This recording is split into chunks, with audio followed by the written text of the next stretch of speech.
mesdames et messieurs. Bonjour à toutes et à tous. Donc, merci d'être là cet après-midi. Avant toute chose, toutes nos excuses pour ce contretemps, donc qui nous met un petit peu en retard sur le planning qui avait été initialement prévu. Donc, on va essayer de rester un petit peu dans le timing qui avait été à l'origine prévu pour cette première table ronde. Alors, le sujet de cette première table ronde, c'est la naissance d'une nation, Haïti, ou plus connue aussi en créole, Haïti, A-Y-I-T-I. Donc, je tiens à remercier le collège qui nous prête cette salle pour cette première édition. Donc, merci. Merci au collège, merci au principal et au département de nous accueillir ici dans cette salle et de nous permettre de poursuivre cette première édition de Massy, Mois des Mémoires, après la première commémoration qui a eu lieu ce matin, place Victor Schœlcher. Alors, pour cette première table ronde, donc nous avons autour de la table Marcel Dorigny, qui est historien universitaire français, spécialiste de l'histoire de l'esclavage, chevalier de la Légion d'honneur. Il a été aussi membre du CNMHE, donc le Comité pour la mémoire et l'histoire de l'esclavage. Il a écrit et contribué à de nombreux ouvrages et revues. Donc, je vais citer juste un ouvrage de M. Dorigny, donc Les abolitions de l'esclavage, qui est paru aux éditions Que sais-je. On a avec nous, à distance, qui n'est pas là avec nous physiquement, mais qui est connecté via Zoom, M. Bernard Guénaud, donc, qui est professeur agrégé d'histoire-géographie et maître de conférences. Il a aussi écrit et contribué à de nombreux ouvrages, dont La Révolution des esclaves, Haïti, 1763-1803, et l'Empire colonial français de Richelieu à Napoléon, 1630-1815. Enfin, le troisième intervenant sur cette première table ronde, Lionel Trani, qui est enseignant-chercheur en histoire coloniale. Il a écrit notamment La Martinique napoléonienne de 1802 à 1809. Donc, c'est un ouvrage qui a été préfacé par Bernard Guénaud.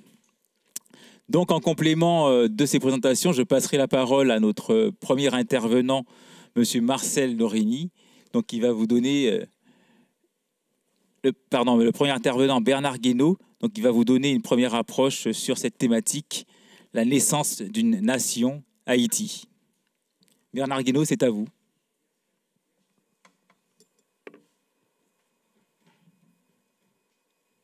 Voilà, merci. Vous m'entendez?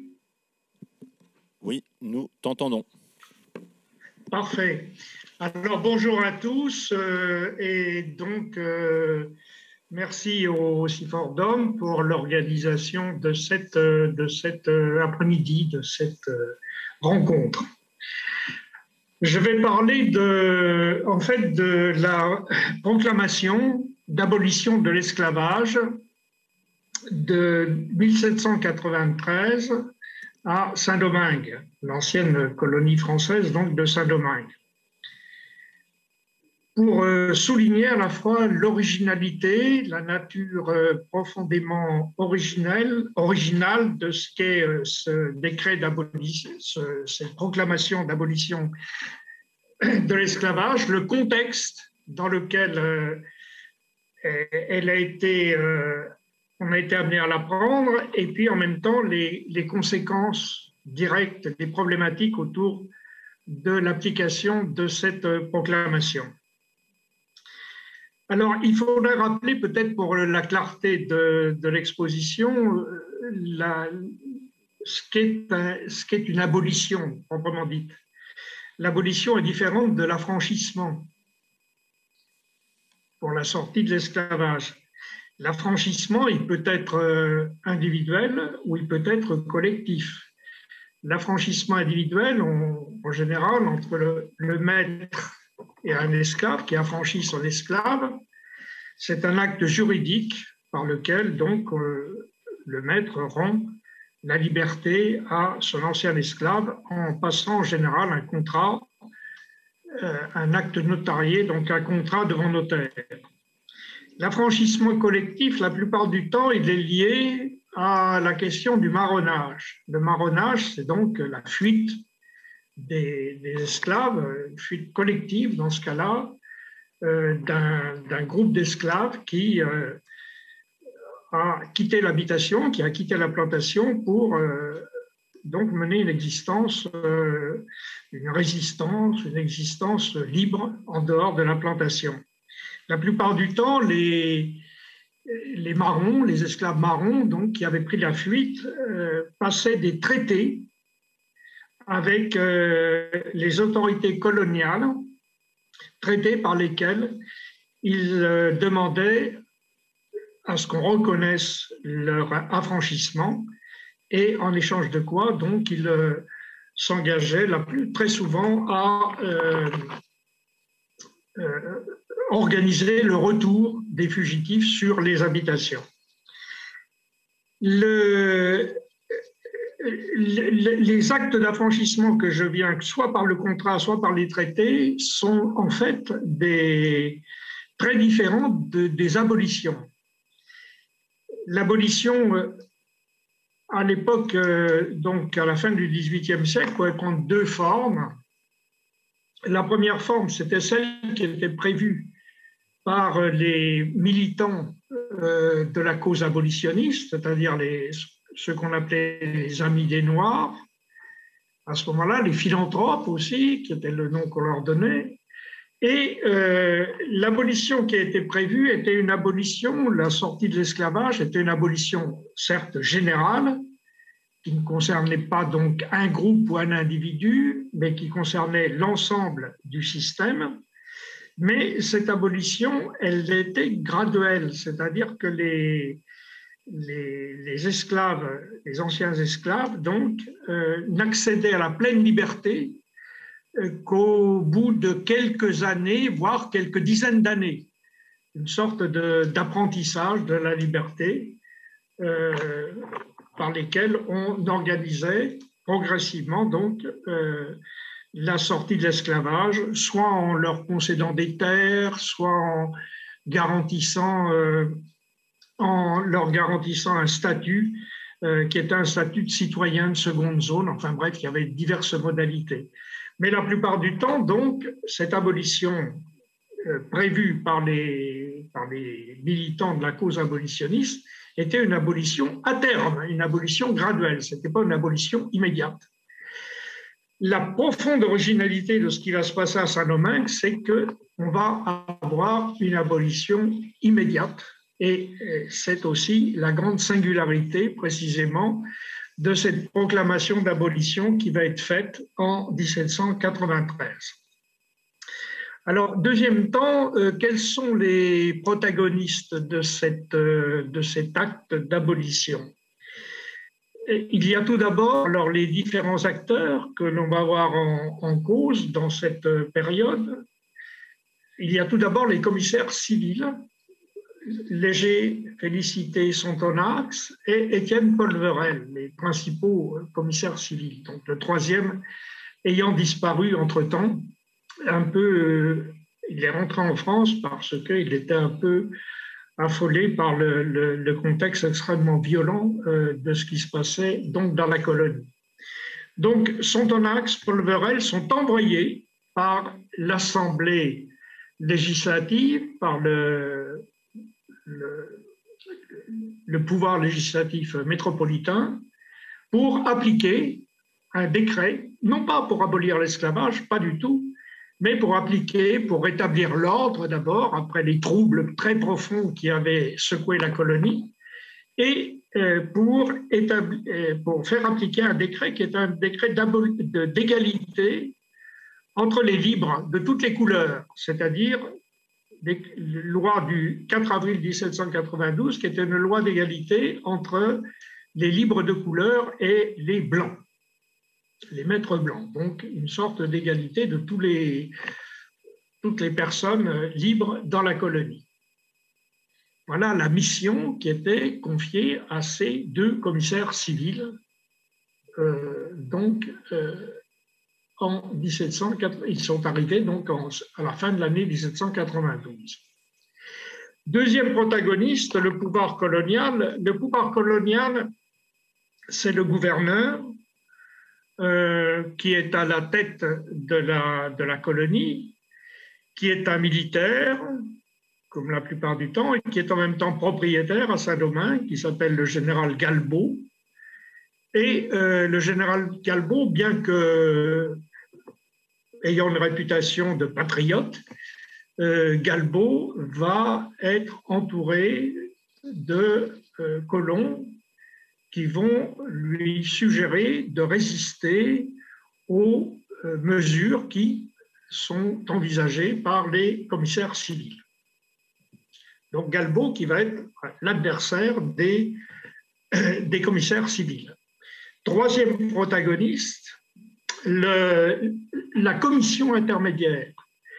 Les commissaires civils ont mis en place une commission intermédiaire qui remplace l'Assemblée coloniale qui était uniquement composée de colons blancs, qui a été dissoute en octobre 1792 par les commissaires civils et qui a été remplacée donc par une commission intermédiaire. Cette commission intermédiaire qui a été mal étudiée et qui est extrêmement importante, elle est surtout composée elle va aider les commissaires civils donc contre le gouverneur, et elle est surtout composée d'hommes de couleur, de libres de couleur donc, qui vont pousser Sonthonax et Paul Verel à résister au gouverneur. Quatrième et dernier protagoniste, enfin, de ces événements, c'est la force militaire qui est partagée à peu près à égalité entre le corps expéditionnaire français, qui est dirigé par le général Lavaux, qui est un partisan justement des commissaires civils de Sonthonax, et les compagnies d'hommes de couleur, les milices d'hommes de couleur, qui, elles aussi, vont prendre parti pour la commission civile.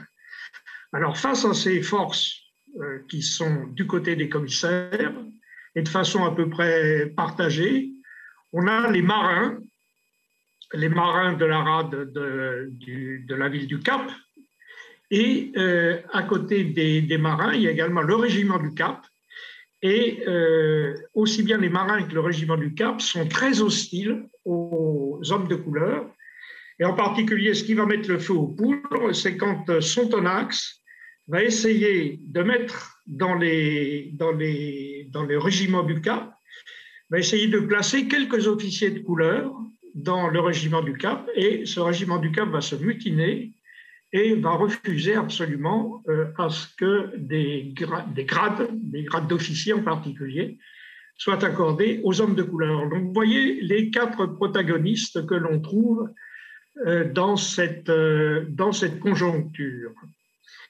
Le lieu, c'est la ville du Cap qui est un peu la métropole économique de la colonie de Saint-Domingue, la grande ville du Nord. L'autre ville importante étant Port-au-Prince, à l'ouest, donc, centaines de kilomètres plus au sud du Cap, qui est la métropole administrative. C'était le lieu de résidence des autorités, traditionnellement des autorités administratives. Mais les événements importants, dans un premier temps tout au moins, vont se dérouler au Cap. Alors ces événements, ce sont les suivants. Donc à la suite de cette rébellion du régiment du Cap, du régiment blanc, de soldats blancs du Cap, eh bien, les gens qui entourent, les colons en particulier, qui entourent Galbaud, le gouverneur, vont lui demander de refuser d'obéir, de casser donc le lien qui l'unissait à la commission civile devant en théorie chapeauter donc les autorités locales. Donc Galbaud se trouve en révolte contre la commission civile, et des combats vont se dérouler dans la ville du Cap, des combats assez violents, puisque les forces sont égales. On a donc des combats assez violents entre les milices d'hommes de couleur et les troupes métropolitaines qui soutiennent les commissaires, et puis les marins et le régiment du Cap qui sont du côté du gouverneur. Alors, des troubles importants se déroulent et c'est dans ces circonstances que la ville du Cap va brûler. Un événement, on a très peu d'illustrations de cette période. Les illustrations qui nous sont parvenues et qui montrent à quel point elles ont frappé les esprits, c'est le grand incendie de la ville du Cap, donc le 21 juin 1793, où véritablement on dit qu'on ne pouvait plus distinguer le jour de la nuit tellement l'incendie était intense. Hein. La ville du Cap va être pratiquement intégralement détruite avec cet incendie. Alors, à la suite de cet incendie, des pillages se produisent, qui sont surtout le fait dans un premier temps, qui sont surtout le fait des soldats blancs, mais également dans la ville vont s'introduire des bandes d'esclaves fugitifs, d'anciens esclaves fugitifs, qui vont également se livrer à des pillages. Alors, dans ces circonstances, les commissaires quittent la ville du Cap, qui est en feu, et vont se réfugier sur la plantation, sur l'habitation Breda, à la sortie de la ville, où ils vont organiser à partir de là la résistance. Le gouverneur, de son côté, lui, se trouve sur un navire en rade de la ville du Cap. Et à ce moment-là, il est entouré, donc, Sonthonax et Paul Verel, ils sont entourés d'hommes de couleur qui leur suggèrent, pour en quelque sorte établir une supériorité numérique sur leurs adversaires, pour réussir à remporter la partie, d'enrôler dans les troupes régulières un certain nombre de ces bandes d'esclaves fugitifs, d'esclaves marrons, qui, en particulier, se sont déjà introduites dans la ville. Des pourparlers vont être engagés avec ces chefs marrons, donc on va passer un accord, avec un certain nombre d'entre eux qui vont par la suite, par exemple Pierre Michel, qui va par la suite devenir général, donc qui va obtenir des postes importants. Il y a également Paul Lafrance, Zéphirin, donc on a un certain nombre de ces chefs de bande qui vont accepter, d'autres vont refuser, mais un bon nombre d'entre eux vont accepter de s'enrôler, donc de passer dans les troupes régulières, où je vous le dis, un certain nombre d'ailleurs vont faire une belle carrière. Et en échange de cet enrôlement, les commissaires, Sonthonax et Paul Verel, pardon, les commissaires vont leur garantir l'affranchissement collectif, donc la liberté, pour ceux qui rejoignent, qui acceptent de combattre pour la République. Alors on est encore, vous voyez, on n'est pas dans le cadre encore de l'abolition véritablement, de ce qu'on appellera par la suite la liberté générale. On reste dans le cadre des traités un peu traditionnels qui se faisaient avec les bandes d'esclaves marrons. Alors comment va-t-on passer de l'un à l'autre? C'est tout le problème des événements qui vont se dérouler entre juin 1793 et puis août, la fin du mois d'août 1793. Donc, le ralliement des bandes d'esclaves, des marrons, d'anciens esclaves maintenant, puisqu'ils ont été libérés, va permettre aux commissaires de remporter en quelque sorte le succès, de remporter la victoire sur Galbaud, sur le gouverneur et sur ses troupes qui vont s'embarquer et partir aux États-Unis. Le représentant des États-Unis, le représentant de la France aux États-Unis à ce moment-là, Edmond Genet, va dire, quand il va voir arriver justement ces vaincus, il va dire, eh bien, à Saint-Domingue, c'en est fini du pouvoir blanc. Donc, c'est une date qui marque un peu la fin de la période coloniale qui était dominée par les Blancs. Donc, il y a une victoire des commissaires. Le problème, c'est qu'il y a toujours donc une anarchie, en quelque sorte, une période extrêmement agitée dans les campagnes.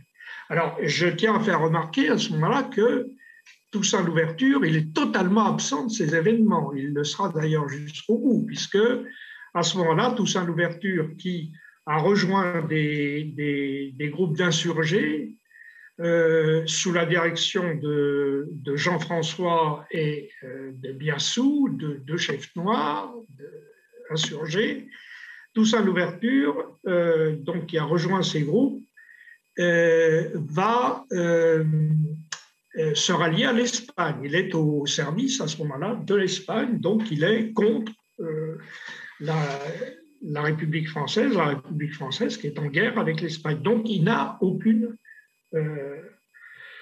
aucun rôle pratiquement dans ces événements de l'époque. Les commissaires donc vont se diviser. Paul Verel va gagner Port-au-Prince, le sud, tandis que Sontonax, resté donc dans la ville du Cap, va essayer de rétablir l'ordre avec les mesures qu'il va prendre pour rallier donc les anciens esclaves. Donc ça va être des mesures de circonstance. Par exemple, le 11 juillet 1793, les libertés qui avaient été accordées dans un premier temps aux combattants, aux guerriers, ces libertés vont être étendues à toutes les familles de soldats. Les femmes et les enfants des nouveaux soldats vont également obtenir la liberté qui donc va s'élargir en quelque sorte. Par la suite, toute une agitation se fait également dans la ville pour demander cette fois-là l'abolition proprement dite, c'est-à-dire la liberté, ce qu'on appelle la liberté générale, c'est-à-dire une abolition non pas uniquement pour les guerriers, pour les combattants, mais une abolition totale pour les anciens esclaves, c'est-à-dire la fin du système esclavagiste.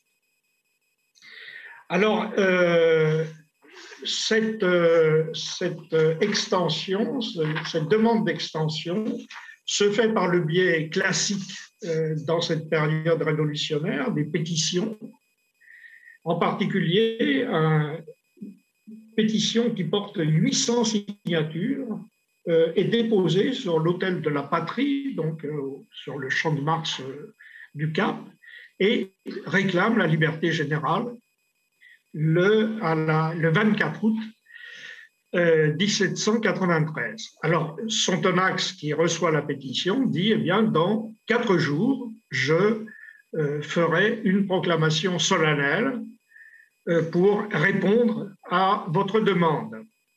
Effectivement, le 29 août, donc, a lieu la proclamation qui est la proclamation d'abolition de l'esclavage, c'est-à-dire véritablement un pas franchi, vous l'avez ici, dans cette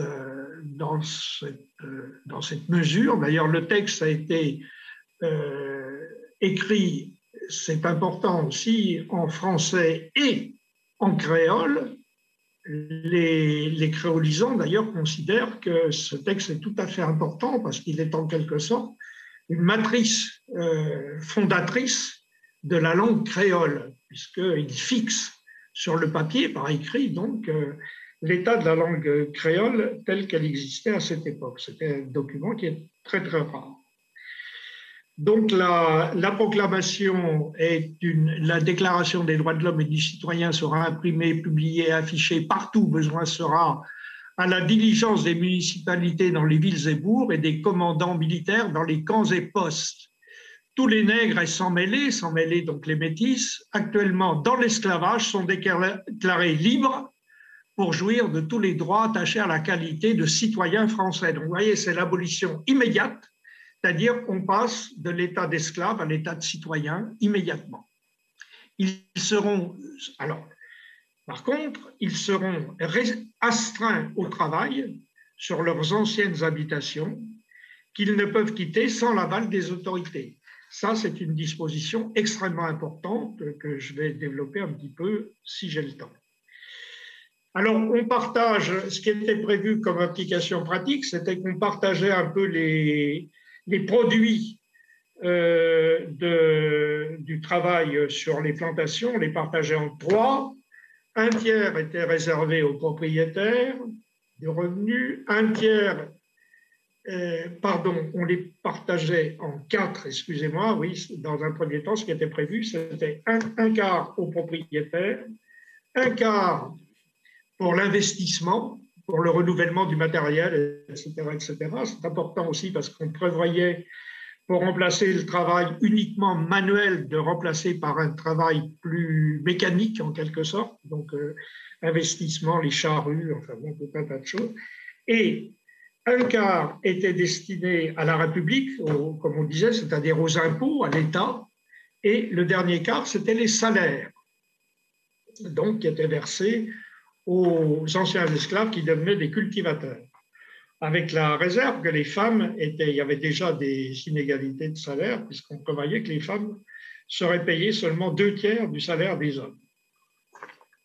Donc voilà ces dispositions telles qu'elles étaient prévues. Alors dans le sud, Paul Verel va suivre un peu le même procédé, bien qu'il soit plus prudent. Alors, je ne vais pas rentrer dans les distinctions entre Paul Verel et Sonthonax. Les uns jugent que Sonthonax était plus radical que Paul Verel, d'autres que Paul Verel a été plus loin dans les applications que Sonthonax. Enfin bref, toujours est-il qu'il y a un processus un peu similaire qui se produit.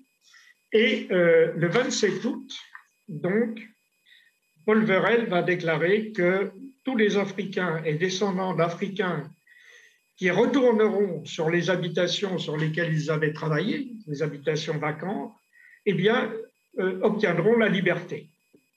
Il déclare en même temps que la terre appartient à celui qui la défriche et que les propriétés, par la suite, seront partagées entre les cultivateurs et les guerriers républicains.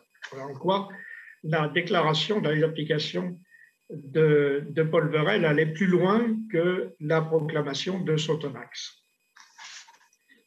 Et finalement, le 24 septembre, alors avec un petit décalage d'un mois environ, le 24 septembre, eh bien, Paul Verel va se résoudre à son tour à déclarer donc, la liberté générale pour le 22 septembre, pardon, Paul Verel va se décider à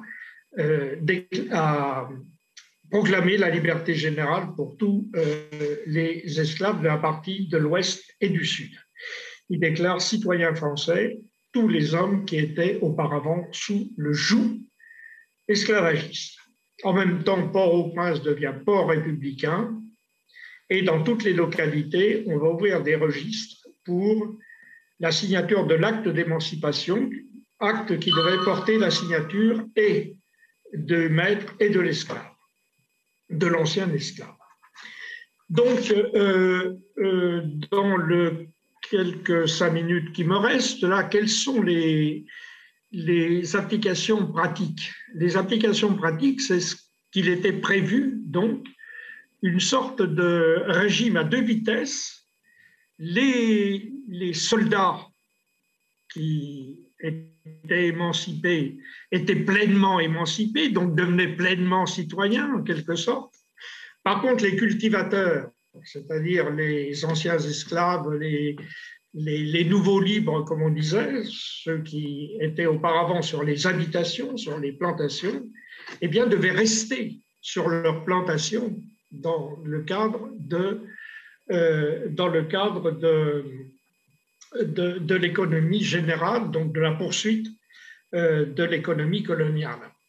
Le problème, c'est que une bonne partie des esclaves déjà auparavant, avant cette proclamation, étaient partis marronnés, étaient en fuite, hein, donc étaient rentrés dans le cadre d'une économie de survie. Et avec donc des espaces où surtout dans les montagnes d'ailleurs, où ils défrichaient des portions de terrain et ils cultivaient pour eux-mêmes des produits vivriers. Ils avaient abandonné et le sucre et le café. Alors, cette période est extrêmement confuse, telle qu'il faudrait regarder un petit peu ce qui se passait vraiment sur les habitations. Tel que j'ai pu le voir, en fait, les habitations qui avaient été militarisées, la plupart des propriétaires sont partis. Les anciens colons sont partis aux États-Unis, à Cuba, à la Jamaïque, enfin, bon, un certain nombre. Ils ont quitté, donc ils sont en fuite. Et après l'échec de Galbaud, donc, que je signalais tout à l'heure, et les habitations ont été militarisées, sont devenues des sortes de petits postes sur lesquels on trouve une garnison, un groupe de soldats qui est là, donc qui va en fait remplacer le propriétaire, et des cultivateurs qui vivent à leur côté avec des passages très très fréquents d'un groupe à l'autre, ce qui fait qu'il est extrêmement difficile, dans un premier temps, de trouver, de faire la différence entre qui est soldat, qui est cultivateur. Les fonctions sont extrêmement mal précisées. Ce qui fait, quand on dit, par exemple, le régime de Toussaint Louverture, qui va par la suite faire des règlements de culture extrêmement stricts, et par la suite les autres régimes, c'est dans la continuité certes, c'est dans la continuité littérale. Dans les textes, on voit que ce régime où on astreignait les cultivateurs à leurs habitations, c'était déjà prévu dans les textes pour la continuité. Mais néanmoins, à l'époque des commissaires, à l'époque dont je parle là, c'est extrêmement difficile de les appliquer. Et on a du mal à faire la différence entre ce qui est produit qui vient de l'habitation, ce qui est produit vivrier qui va être vendu sur les places à vivre ou sur les marchés à la porte des villes. Donc l'application proprement dite de la proclamation la proclamation sur la liberté générale des commissaires, elle est dans un premier temps extrêmement, tout au moins dans la période de guerre, extrêmement difficile à appliquer. Alors, pour finir, comment est-on passé de la colonie à la métropole pour l'application? Des élections dans la partie du Nord vont avoir lieu entre le 22 et le 24 septembre 1793. Et le but de ces élections, c'est de signaler au pouvoir parisien, donc à la Convention nationale, l'Assemblée qui dirige un peu la République, de lui signaler précisément la mesure qui a été prise localement à Saint-Domingue, donc de demander en quelque sorte de porter la demande de généraliser cette mesure de liberté générale à toutes les colonies. On a élu 5 représentants, donc, un noir, 2 métis et 2 blancs, pour porter cette réclamation, en quelque sorte, à la Convention nationale. Et c'est comme ça qu'on va passer d'une mesure locale, d'une mesure d'abolition à Saint-Domingue, en 1793, en août-septembre 1793, c'est comme ça qu'on va passer de cette mesure locale à la mesure véritablement d'abolition générale, de décret sur la liberté générale, qui va être proclamé le 16 pluviôse an 2, donc le 4 février 1794. Là, véritablement, avec le décret, on veut parler d'abolition générale, c'est-à-dire véritablement une mesure qui est une mesure à la fois originale, sans précédent, je dis bien, et tout à fait révolutionnaire en quelque sorte. Voilà, je vous remercie pour votre attention. Merci à vous. Donc maintenant, on va passer la parole à notre intervenant suivant, Monsieur Marcel Dorigny, donc qui a 20 minutes pour nous faire son exposé. Donc je vous laisse la parole. Je vais surveiller la pendule qui est au fond de la salle, enfin, face à moi. Bon, alors, je vais essayer d'être bref et de présenter un peu un résumé de ce que j'avais prévu, puisqu'initialement, nous avions un peu plus de temps. Mais bon, c'est comme ça. Alors, Bernard Guénaud vient d'expliquer comment la Révolution a aboli l'esclavage, je dois dire, sans esprit polémique, sans l'avoir vraiment prévu. C'est bien l'insurrection des esclaves de Saint-Domingue qui a amené les deux commissaires civils à proclamer la liberté générale. Ils n'en avaient pas le pouvoir, ils n'avaient pas le droit de le faire, ils l'ont fait face à la situation, face au rapport de force. Une fois la nouvelle arrivée à Paris, par les 3 députés qui ont été évoqués tout à l'heure, la Convention n'avait que 2 solutions. Soit elle considérait que Sontonax et Paul Verel avaient agi en toute illégalité, et à ce moment-là, il fallait refuser l'abolition et envoyer un corps d'armée. Ce n'était pas possible. La France était en guerre contre toute l'Europe, notamment l'Angleterre et l'Espagne sur mer. Donc la deuxième solution, c'était ratifier ce qui avait été décidé à Saint-Domingue. C'est la portée du décret du 4 février 1994, 16 pluviôses en 2. C'est la ratification, la légalisation et l'extension à toutes les colonies d'une décision qui a été prise à Saint-Domingue dans un contexte de rapport de force très particulier, très défavorable. Alors, comment de cette abolition sur place à Saint-Domingue, imposée par une révolte d'esclaves, il est vrai dans un contexte militaire qui ne pouvait que favoriser, bien sûr, puisque l'île était envahie par l'Angleterre d'un côté, l'Espagne de l'autre, la France était en guerre sur tous les fronts. Bah, bien sûr. Hein. On ne refera pas l'histoire, savoir ce qui se serait passé si il n'y avait pas eu la guerre. Mais il y avait la guerre, voilà. Bon. Alors, comment est-on passé de cette abolition à Saint-Domingue à la proclamation de l'indépendance d'Haïti? Ce n'était pas du tout prévu, au moins qu'on puisse dire. Alors, je vais résumer très rapidement.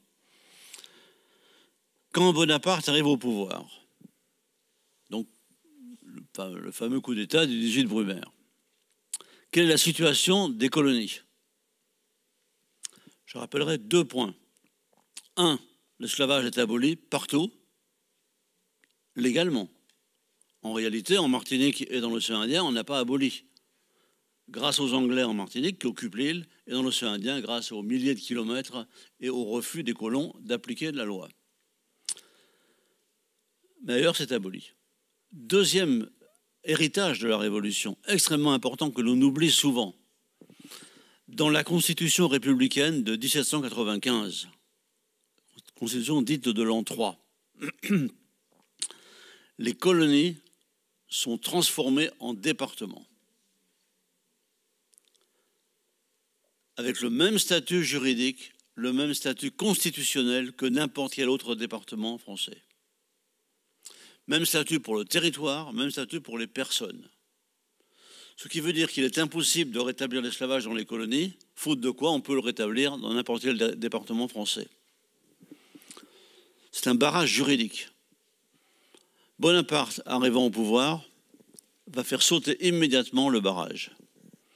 Dans la Constitution de l'an 8, celle qui crée le consulat, qui nomme Bonaparte premier consul, d'abord pour 10 ans, puis ensuite à vie, ça on le sait, un article de cette Constitution, l'article 91, dit « Désormais, les colonies seront régies par des lois particulières ». Ce mot « loi particulière », c'est l'euphémisme par lequel on désignait l'existence de l'esclavage sous l'Ancien Régime. Le régime particulier des colonies, quand on ne voulait pas employer le mot esclave ou le mot esclavage. Le régime particulier. Je rappelle que l'esclavage n'a jamais existé sur le sol français. Il n'y avait pas d'esclaves en France, seulement dans ces colonies. C'est la dichotomie coloniale qu'on verra fonctionner très longtemps jusqu'aux années 1960, jusqu'à la fin des colonies. Donc l'obstacle est levé au rétablissement de l'esclavage. Pourtant, il a fallu attendre encore presque 3 ans pour qu'il soit appliqué, ce rétablissement. Pourquoi? Bien évidemment, rétablir l'esclavage, réimposer l'esclavage à des gens qui se sont libérés eux-mêmes, ce n'est pas une mince affaire. Un décret signé à Paris ne suffira pas. il faut évidemment une force armée considérable pour les obliger, pour les vaincre, pour les remettre en esclavage. Or, la France, à ce moment-là, est en guerre encore contre toute l'Europe et surtout contre l'Angleterre, qui contrôle les routes maritimes de l'océan Atlantique et de l'océan Indien. Donc, dans le cadre de la guerre, ce n'est pas possible. Mais, dès l'arrivée au pouvoir de Bonaparte, il y a une très forte pression à l'intérieur du nouveau pouvoir, ou à la périphérie du nouveau pouvoir, pour revenir à l'ancien régime colonial. Bonaparte lui-même, on ne discutera pas à perte de vue savoir s'il était pour ou contre l'esclavage. Ça ne sert à rien de discuter de ça. Il va le rétablir, voilà, même s'il n'était pas d'accord, il va le faire. Autour de lui, il va s'entourer lui-même de gens qui sont de résolus esclavagistes. J'en citerai au moins deux. Moreau de Saint-Méry. Moreau de Saint-Méry qui a été le théoricien de la séparation des races, etc. à Saint-Domingue, qui a parti en exil et qui revient aux affaires, dans l'entourage immédiat de Bonaparte. Il n'aura pas les promotions qu'il espérait, ça c'est autre chose. Et puis un autre exemple, évidemment, c'est Denis de Cresse. Personnage discret qu'on ne parle pas beaucoup aujourd'hui, mais de Cresse a été ministre de la Marine et des Colonies du début jusqu'à la fin de l'époque napoléonienne. C'est lui qui a mené tambour battant le rétablissement de l'esclavage et la politique coloniale. Je signale au passage comme ça qu'il y a une rue de Cresse à Paris dont personne ne parle. On va taguer la statue de Colbert, on ne va pas voir de Cresse parce que personne ne le connaît. Alors on pourrait en citer d'autres, hein. Mais Bonaparte s'entoure de personnages qui sont des adversaires résolus du mouvement anti-esclavagiste des Lumières. Barbe-Marbois, bien entendu, qui était gouverneur de Saint-Domingue et qui est dans l'entourage immédiat, le conseiller principal de Bonaparte en matière coloniale. Et la troisième dimension qui arrive, c'est qu'il y a un renversement intellectuel.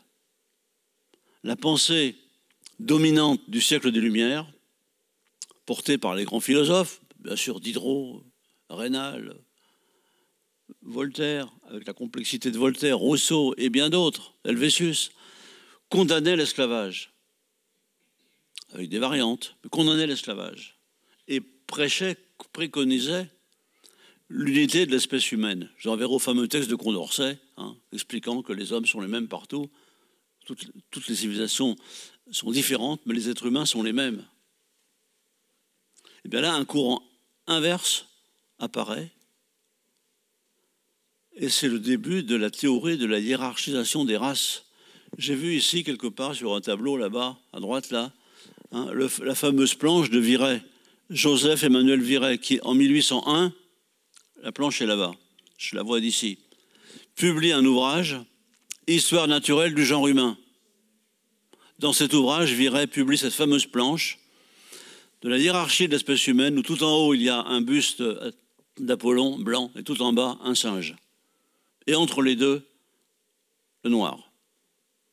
Au-dessus du singe, mais très en dessous du blanc. Cette planche qui va se ramifier, qui va se multiplier au cours du XIXe siècle, est le socle de cette théorie des races. La racialisation des sciences humaines. Des penseurs pseudo-scientifiques vont expliquer l'angle facial, le volume du cerveau, etc., vont expliquer que les êtres humains ne sont pas les mêmes. C'est tout un contexte. Alors, l'étape décisive, évidemment, c'est la fin de la guerre. Nous avons aujourd'hui, j'ai visité l'exposition de Napoléon à la Grande Halle de la Villette avant-hier. Je peux vous dire que la guerre est partout. Napoléon, aujourd'hui, pour tout le monde, c'est l'homme de la guerre qui a mené la guerre partout. Mais en 1801, 1802, Bonaparte est l'homme de la paix.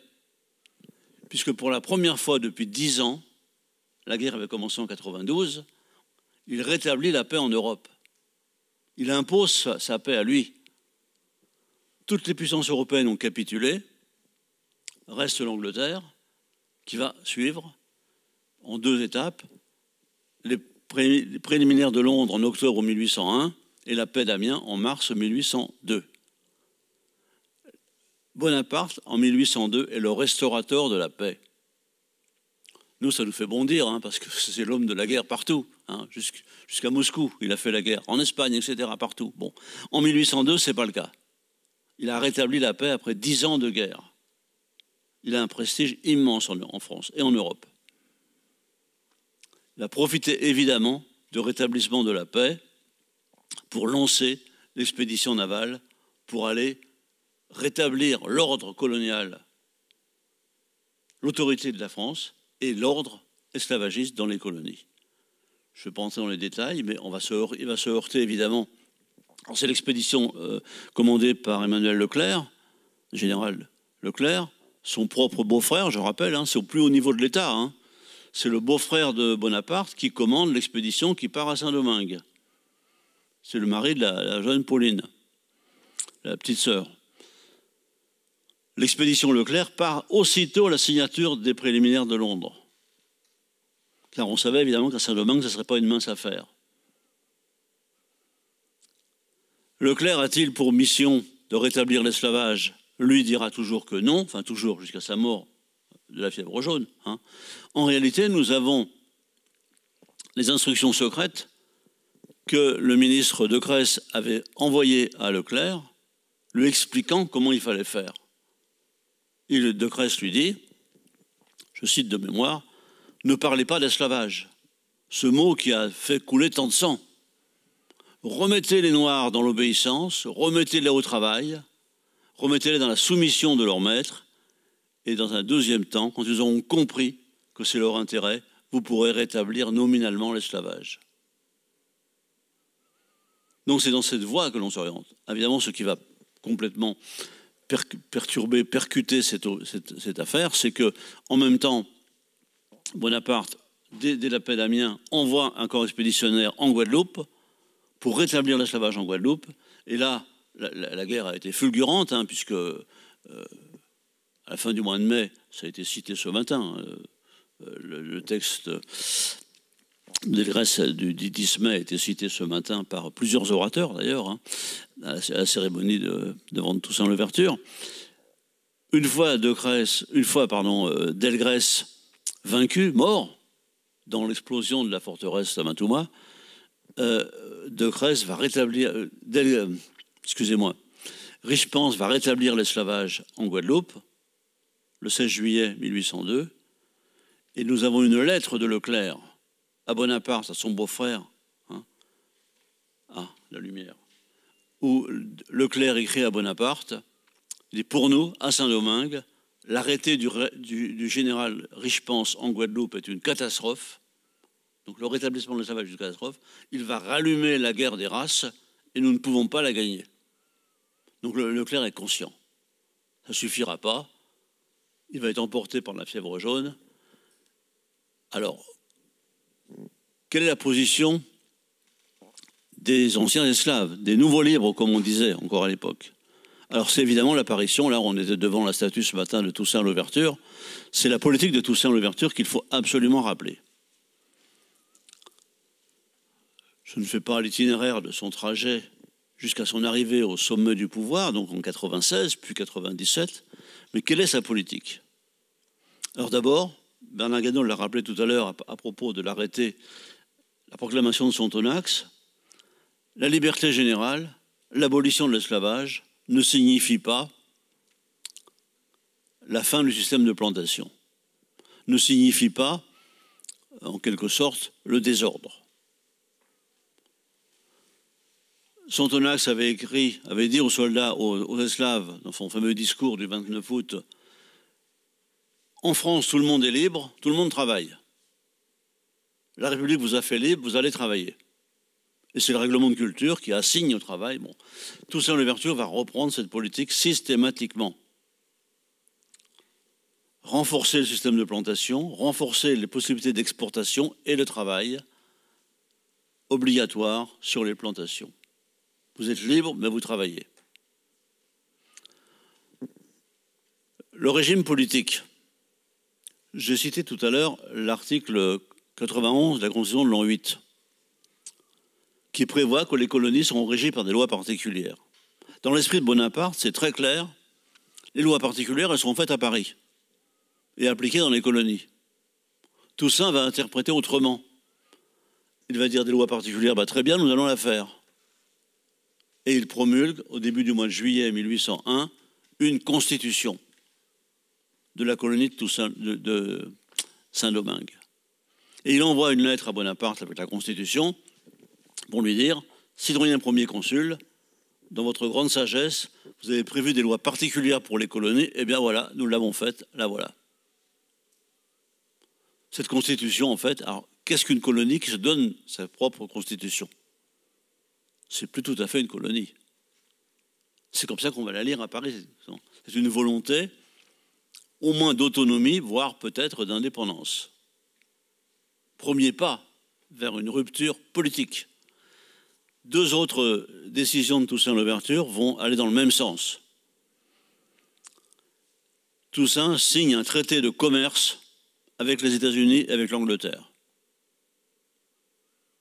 Je rappelle que dans le système colonial, la règle, c'est le régime de l'exclusif. Les colonies n'ont le droit de commercer qu'avec la métropole. La métropole se réserve le monopole commercial. Dans les deux sens, fourniture de tout et achat des productions. Là, Toussaint signe un traité de commerce avec deux puissances étrangères. Est-ce encore une colonie? Troisième décision de Toussaint, eh bien, il décide purement et simplement d'occuper et d'annexer la partie espagnole de l'île. Je rappelle que Saint-Domingue, la grande île, est coupée en deux. La partie française à l'ouest, la partie espagnole, qui est deux fois plus grande en gros, à l'est. Alors, en termes de droit international, il avait le droit d'occuper la partie espagnole. Il avait le droit. Parce que l'Espagne avait, en octobre 1795, donc 6 ans avant, avait perdu la guerre face à la France, avait signé un traité de paix. L'Espagne devenait alliée de la France. Et dans ce traité de paix, il était prévu que l'Espagne rétrocède à la France la partie espagnole de Saint-Domingue. Donc Toussaint ne fait qu'appliquer le traité, le fameux traité de Bâle. Sauf que la France ne l'avait jamais appliqué. Le Directoire n'a pas appliqué ce traité. Pourquoi? Parce que l'appliquer, ça voulait dire étendre l'abolition de l'esclavage à la partie espagnole. Or, les colons espagnols ne le voulaient pas. Il n'était pas question de leur imposer. Donc il y a un statu quo. Juridiquement, la partie espagnole appartient à la France, mais on ne l'a pas occupée. Et on a laissé l'esclavage tranquille, comme avant. Toussaint Louverture, en annexant la partie espagnole, abolit l'esclavage en même temps. Proclame la liberté générale chez les Espagnols. Alors Bonaparte va être fou furieux de cette annexion, parce qu'à ce moment-là, il était, lui, le gouvernement français bien sûr, en négociation avec l'Espagne pour récupérer la Louisiane, l'immense Louisiane française, qui va du golfe du Mexique au Canada. Cette Louisiane avait été perdue à la fin de la guerre de 7 ans. C'est l'Espagne qui était devenue titulaire en quelque sorte de la Louisiane. Elle ne l'avait jamais occupée d'ailleurs. Enfin, c'est pas grave. Napoléon est en train de négocier la rétrocession de la Louisiane, ce qu'il va obtenir d'ailleurs, parce qu'il rêvait, c'est le dernier point que je voudrais souligner, il rêvait d'un immense empire colonial français dans le golfe du Mexique, faire du golfe du Mexique une Méditerranée française, avec Saint-Domingue comme pilier, les petites Antilles, la Guyane de l'autre côté, la Louisiane réintégrée par l'accord avec l'Espagne, et puis le Mexique et la Floride, on les aurait en une seule bouchée, ça ne fait pas de détails. Vous connaissez l'histoire, hein? Quand Saint-Domingue va s'effondrer, Napoléon va vendre la Louisiane aux Américains. Certains disent qu'il ne l'a pas vendu assez cher. Moi, je pense que s'il ne l'avait pas vendu, il l'aurait pris gratuitement. On n'imagine pas les États-Unis tolérer cette immense Louisiane à leur porte. Comme ils ont annexé le Texas plus tard, etc., sans rien demander au Mexique. Bon. Donc vous voyez, la rupture avec la France, Toussaint Louverture met les premiers pas, je ne me répète pas. Alors lui, bien sûr, Toussaint va échouer, puisqu'il est contraint à signer un armistice avec Leclerc. Il pose les armes et il se rend à un rendez-vous, vous connaissez tout ça par cœur, hein, je n'insiste pas, où il est arrêté traîtreusement, comme on dit, mis sur un bateau immédiatement et expédié à Brest. Et de Brest, on l'enfermera au fort de Joux, c'est-à-dire le plus loin possible de tout port de mer, pour qu'il ne soit pas tenté de rentrer. Il est mort, comme ça a été rappelé ce matin, le 7 avril 1803. Mais l'affaire de Saint-Domingue ne s'arrête pas là. La chute de Toussaint Louverture ne donne pas la victoire à Leclerc, ne donne pas la victoire au corps expéditionnaire français, qui va se retrouver face à une guerre absolument sans merci. Le rétablissement de l'esclavage en Guadeloupe a éclairé ceux qui avaient des doutes, et c'est la guerre à outrance qui commence, hein, vous savez, bon, vous connaissez, qui aboutira c'est le général Rochambeau, hein, Donatien Rochambeau, qui prend la suite de Leclerc, qui va s'illustrer par des atrocités épouvantables que chacun connaît ici. Tous les Haïtiens connaissent la politique de Rochambeau. Hein, acheter les chiens à Cuba, les lâcher sur l'armée indigène, etc., sans aucun résultat militaire, mais avec un effet, disons, psychologique, politique désastreux. Et Rochambeau était obligé de capituler. Je m'excuse de rappeler la date que tout le monde connaît ici, mais qu'en France, personne ne connaît. Le 18 novembre 1803, capitulation de Rochambeau à la bataille de Vertières. Le mot de Vertières même est ignoré des manuels d'histoire ici. Ça change un tout petit peu, mais c'est très récent. Bon, et c'est la porte ouverte, évidemment, à l'indépendance qui est proclamée le 1er janvier 1804, ce que tout le monde sait ici. Donc, vous voyez, la naissance d'Haïti, elle est le résultat, c'est grâce, si je puis dire, à la volonté de rétablir l'esclavage qu'Haïti a été vainqueur et devenu indépendant. On ne refera pas l'histoire de savoir si, comme l'écrira Bonaparte beaucoup plus tard à Sainte-Hélène, qui a fait une très grave erreur avec Toussaint Louverture, qu'il n'aurait pas dû lui faire la guerre, mais gouverner avec lui, hein, faire un État associé, sans rétablir l'esclavage, c'est trop tard. C'est facile de l'écrire 20 ans après, quand ça a tourné évidemment à la catastrophe que l'on connaît et à la naissance de la République d'Haïti. Alors, je ne veux pas aller trop loin, mais je voudrais quand même vous rappeler en deux phrases, qu'en 1804, quand Haïti se proclame indépendant, c'est une autoproclamation. Ce n'est pas une négociation ni nationale ni internationale. Aucun État ne reconnaît l'existence de cet État d'Haïti. Aucun.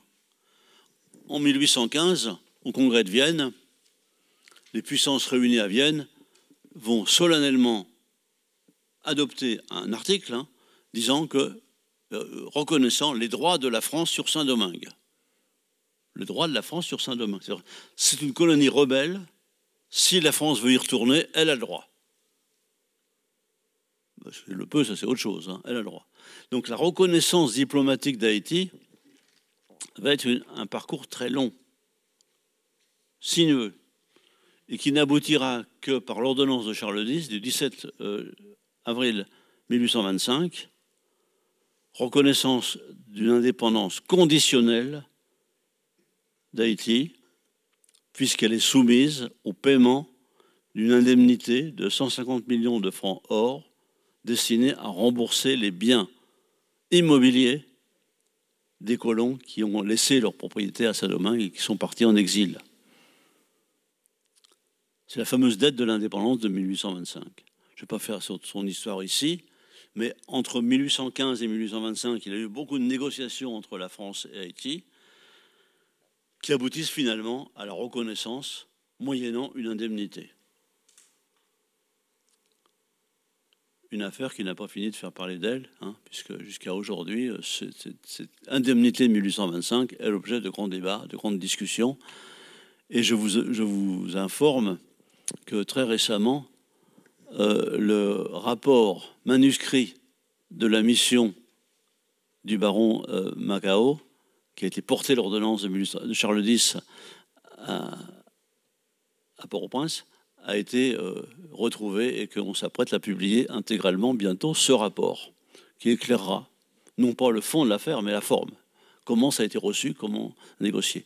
Donc je m'arrête là. J'espère ne pas avoir trop dépassé les 20 minutes. à peu C'est près. parfait. Bon, j'espère que la parole sera dans la salle tout à l'heure. Merci. Donc maintenant, notre dernier intervenant, donc Lionel Trani. À vous la parole.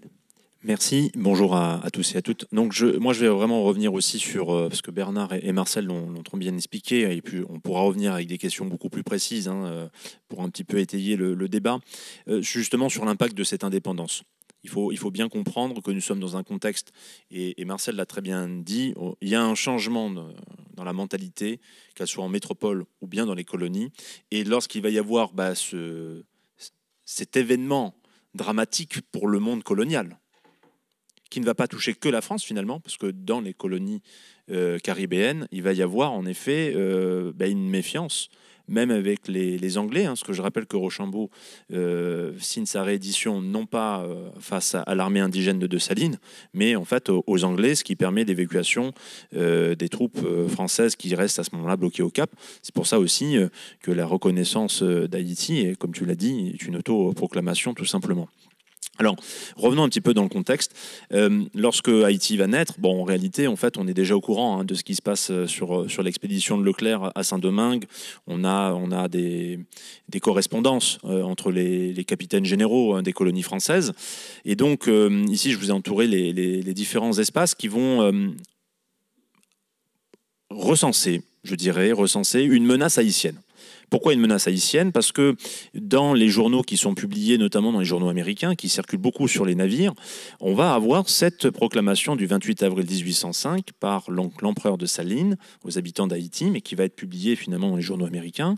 La Guadeloupe pillée et détruite, des victimes couvertes de sang de leurs femmes et de leurs enfants. Pelage, victime de sa déloyauté, après avoir trahi son pays et ses frères. Le brave et immortel Delgrès, préférant guerrier et magnanime, sauter avec le fort qu'il défendait. Donc, ce qui montre bien qu'on a connaissance, finalement, l'information circule très très bien.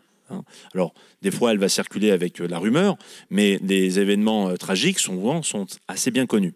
Alors là, on parle de la Guadeloupe, où il y a eu un rétablissement très très violent de l'esclavage, la guerre de Guadeloupe, d'ailleurs, qui va provoquer la création d'une armée indigène, parce que je rappelle que le capitaine général Leclerc va informer directement le premier consul et le ministre à partir d'août dans sa correspondance que ce rétablissement en Guadeloupe est un drame absolu parce qu'il ne peut plus maintenir finalement les populations à Saint-Domingue qui ont peur de voir un rétablissement de l'esclavage. Alors voilà ce que continue à donner cette proclamation de Dessalines, cette fois-ci sur la Martinique, elle qui n'a pas connu la première abolition, infortuné martiniquais. Que ne puis-je voler à votre secours et à briser vos fers ? Le despotisme exercé à la Martinique, tyran et usurpateur, voleur du Nouveau Monde, nos poignards sont prêts. 60 000 soldats n'attendent que mes ordres pour venger la masse de leurs frères assassinés. Alors ça, c'est important parce que durant ces années de 1805 jusqu'à 1815, on va avoir une sorte d'omerta dans les correspondances dans les colonies, notamment en Martinique, où on ne va d'ailleurs jamais parler de Saint-Domingue. C'est-à-dire que le pouvoir en place, mais aussi les propriétaires d'esclaves, ne vont plus faire référence à cette colonie perdue. On n'entend plus le terme d'insurgé, on a une omerta dans les sources. Par contre, on a une vraie crainte qui est réaffirmée à chaque fois qu'il y a des troubles sur les plantations. Il y a plusieurs événements qui sont intéressants pour nous historiens. C'est l'événement qui se déroule donc en Martinique, où il y a un projet qui aurait été donc découvert par rapport à un espion qui correspond avec le pouvoir en Guadeloupe et en Martinique. C'est Roberto Lartigue qui est à Saint-Thomas. Donc Saint-Thomas, c'est une île au nord des Petites Antilles, et ce serait une île qui serait un repère d'espions.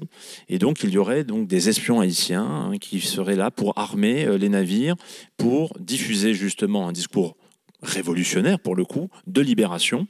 Donc il va y avoir ces informations-là qui vont circuler dans plusieurs colonies.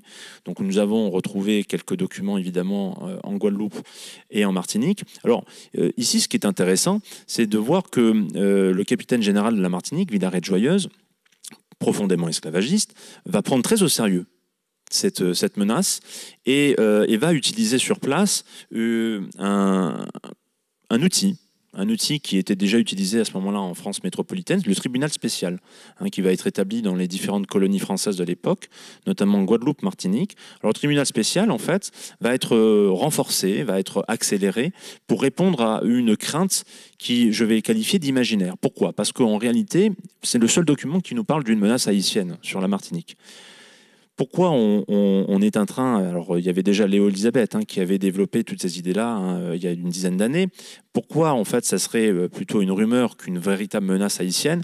Tout simplement parce qu'en 1805, la guerre a repris entre la France et l'Angleterre. Donc, c'est-à-dire que l'espace caribéen maritime est un espace qui est énormément surveillé, notamment par la Royal Navy. D'ailleurs, les Français déjà ont du mal à sortir leurs navires où la traite négrière française n'arrive pas à reprendre.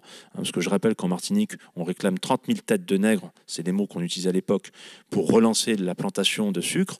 Il n'y aura que 6 000 esclaves introduits. Alors vous me direz, 6 000 c'est déjà important. Pour les plantants de l'époque, c'est évidemment insuffisant. Alors, pourquoi on a du mal à imaginer? Parce que la situation de Dessalines, depuis qu'il est au pouvoir, est complexe. Je rappelle que le corps expéditionnaire français, il en reste une partie qui s'est réfugiée dans la partie espagnole de Santo Domingo. Alors certes, elle n'est pas menaçante, parce qu'il reste que finalement, je dirais, une poussière de troupes, mais Dessalines a quand même une volonté d'écraser les Français qui se trouvent dans la partie espagnole. Sauf qu'il y a dans ce mouvement-là une incapacité à pouvoir mobiliser ses troupes.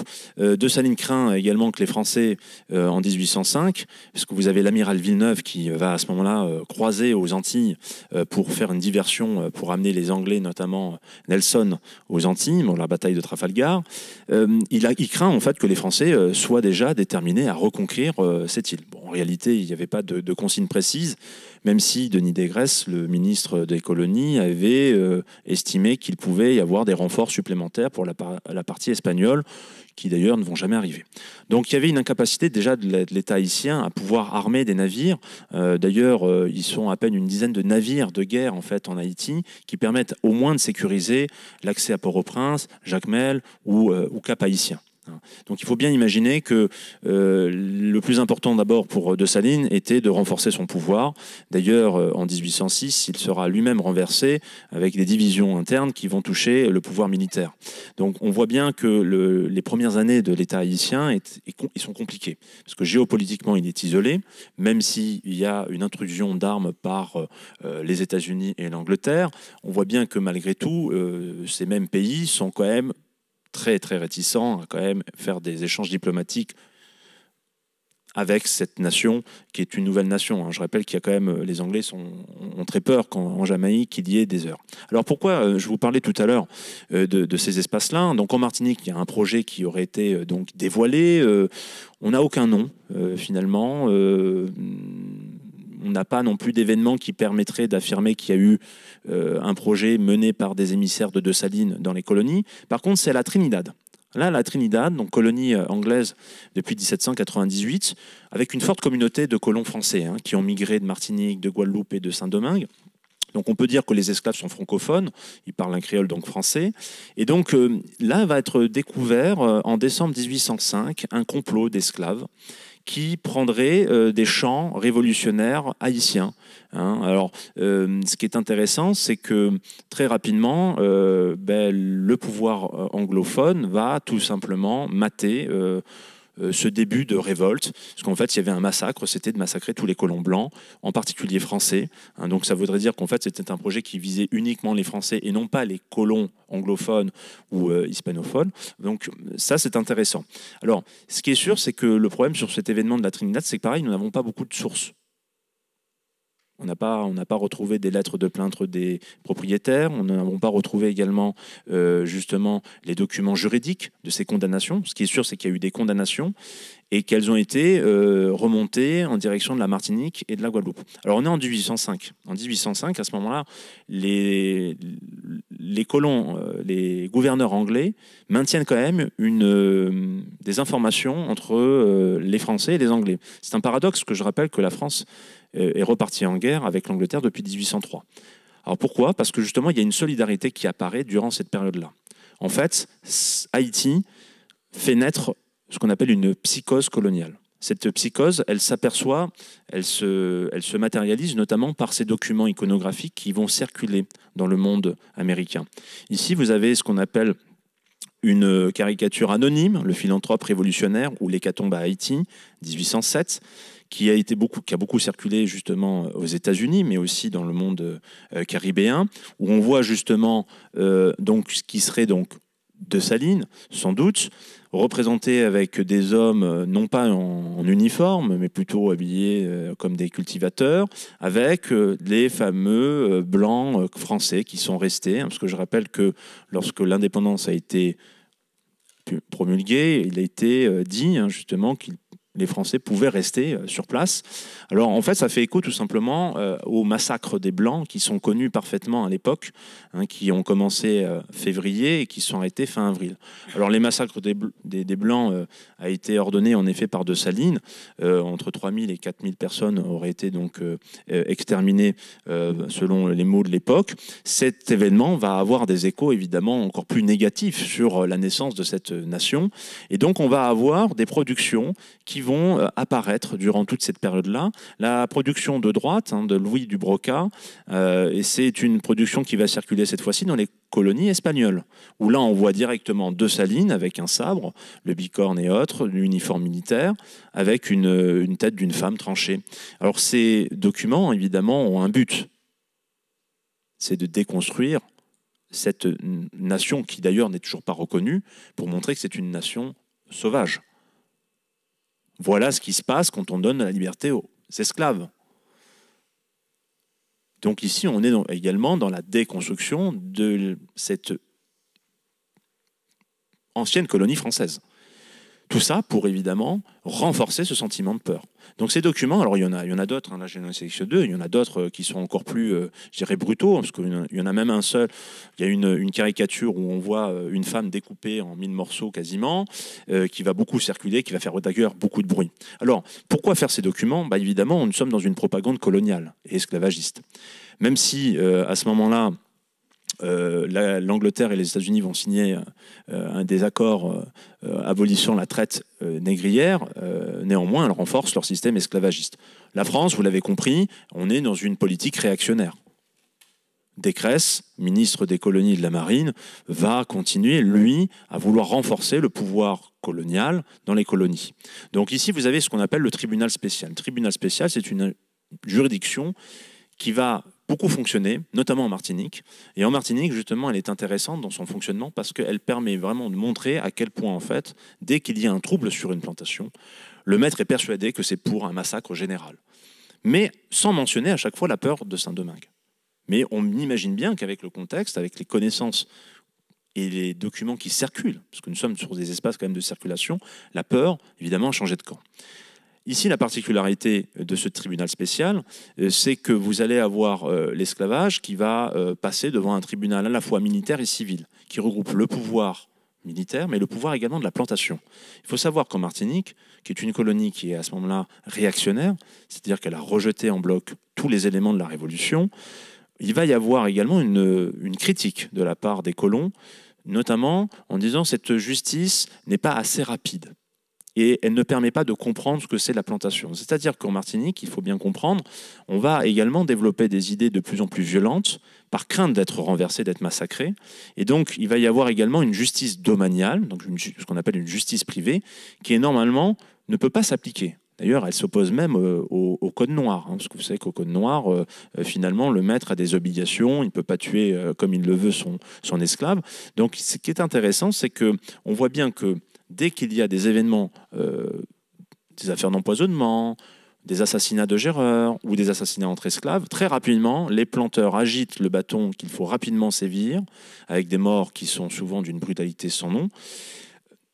Il faut savoir que durant cette période, là j'ai mis la comparaison entre la Martinique et la Guadeloupe, vous avez 30 affaires de jugement en Martinique par le tribunal spécial, 112 affaires en Guadeloupe. Alors en Guadeloupe, je dirais que c'est des affaires qui concernent plutôt 1 à 2 individus, alors qu'en Martinique, quand on regarde le nombre d'esclaves auditionnés, on est quand même à 203. Donc c'est-à-dire qu'en Martinique, en fait, le fait que les colons soient persuadés à tout moment qu'ils vont être renversés par les esclaves, il renforce une autorité de plus en plus brutale. Le blocus anglais renforce également la paupérisation des populations esclaves, qui étaient déjà très pauvres en temps normal. Donc la dégradation du milieu de vie des esclaves est de plus en plus forte, donc il y a de plus en plus de troubles. En Martinique, on a essayé de voir dans les sources s'il y avait vraiment, véritablement, des projets menés par des esclaves de renverser en effet l'ordre colonial. À ce jour, nous n'avons pas encore trouvé tous les documents. Ce qui est sûr, c'est que dans les documents de justice qui sont retrouvés dans les tribunaux spéciaux, c'est souvent la misère sur la plantation, les injustices et la violence de plus en plus brutale des planteurs, qu'il était déjà avant la Révolution d'ailleurs. Il ne faudrait pas imaginer qu'en fait c'était mieux avant. Mais on est dans une colonie qui est sous tension. D'ailleurs, si vous regardez les chiffres qui sont en rouge, ce sont les affaires dites d'empoisonnement. La Martinique va être souvent pris dans les rumeurs de ces affaires d'empoisonnement qui seraient le fait de sociétés secrètes d'empoisonneurs. Mais encore une fois, quand on a des personnes qui nous parlent de ça, il n'y a aucune référence à Saint-Domingue. Ce qui n'était pas le cas, par exemple, pour la Trinidad, où à la Trinidad, le gouverneur anglais explique qu'il y avait des sociétés. Le massacre des Blancs devait commencer d'abord par un empoisonnement général, parce que certains émissaires de Dessalines auraient fait connaître des intentions. Donc là, dans la colonie de la Martinique, à ce jour, pour l'instant, nous n'avons pas d'éléments. Par contre, le fait de voir cette justice qui continue à fonctionner, parce qu'elle d'ailleurs, elle va être même poursuivie après même le pouvoir de Napoléon, le tribunal spécial va fonctionner jusque dans les années 1822. Donc, ce qui montre qu'en fait, en Martinique, la crainte de voir apparaître une grande révolte générale des esclaves est dans l'état d'esprit de beaucoup de personnes. D'ailleurs, des colons s'expriment dessus. Je renvoie à Pierre de Sales, colon de la Martinique, qui va généralement montrer en fait ces indicateurs de peur concernant Saint-Domingue, mais sans le nommer à chaque fois, ou à chaque fois qu'il y a un événement qui se passe étrange sur la plantation, c'est forcément pour massacrer tous les Blancs. Donc on sent bien que la naissance d'Haïti fait basculer dans le monde de la plantation, dans la psychose des maîtres, qui va durer pour les colonies françaises jusqu'en 1848. Je vous remercie, et maintenant nous allons peut-être passer au débat. Merci Monsieur Trani. Donc maintenant est arrivé le temps des échanges. Donc si vous avez des questions à destination de nos intervenants, donc c'est le moment avant de passer à la suite de l'après-midi. Donc est-ce que quelqu'un se lance pour une question? Tout a été clair, pas de précision à apporter par rapport à ce qui a été énoncé?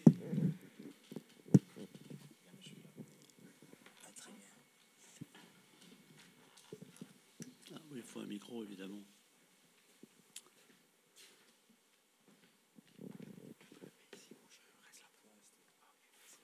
Bonjour. Donc, merci de nous apporter toutes ces informations. Merci pour cette organisation d'une telle journée, pour livrer toutes ces informations au public que nous sommes là.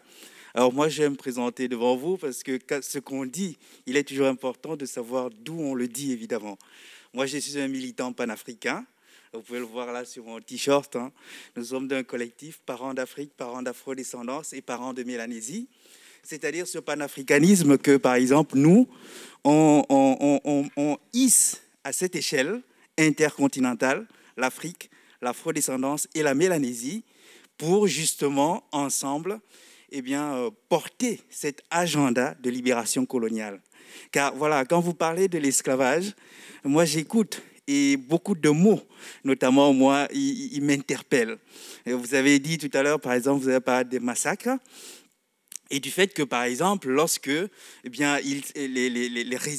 parce que pour nous, c'est la résistance. Et c'est justement là-dessus que j'aurais voulu attirer votre attention. Pour quelqu'un comme moi, c'est de la résistance. Je veux dire que quand on parle le 10 ans, rapportons-le, par exemple, à la résistance française devant le nazisme. Pour ce qu'on peut avoir appris de cette période-là, à aucun moment, il n'est présenté de la résistance française comme des engagements de massacre. C'est de la résistance à une oppression. De mon point de vue, je pense que c'est très important vraiment de restituer les choses dans ce cas-là. C'est-à-dire que vous l'avez dit, par exemple, lorsqu'on parle des massacres, vous l'avez dit vous-même, je pense, hein, de se dire que voilà, les choses sont là. C'était pour montrer que ces gens sont des sauvages, sont des sanguinaires. C'était un peu ça l'idée.